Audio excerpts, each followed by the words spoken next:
In today's video, I'm going to teach you how to disappear friend who play on Steam Desktop. If you want to stay signed in on Steam and still chat with people, but you do not want everyone seeing exactly what game you are playing, this privacy setting is the easiest way to do it. It does not log you out, and it does not make your account vanish completely. It simply hides your game activity from other people, depending on the option you choose.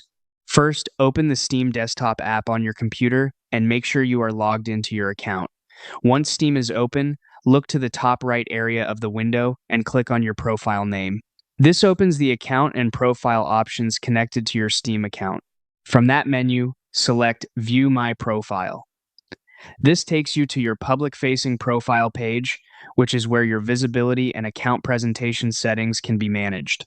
Once your profile page loads, look over to the right side and click the Edit Profile button. This brings you into the area where you can customize your profile details and adjust what other people are able to see. Next, in the menu on the left, click Privacy Settings. This section controls how visible your profile information is to other users on Steam, so this is where the game visibility setting is located. Now find the section labeled Game Details.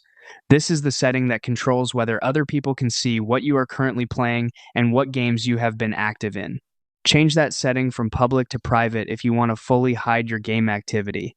If you still want only your friends to be able to see it, choose Friends Only instead. Private gives you the most privacy, while Friends Only is a good middle ground option. After you make that change, your game details will no longer be visible to everyone based on the setting you selected. And that's how to hide what game you are playing on Steam Desktop while still remaining online.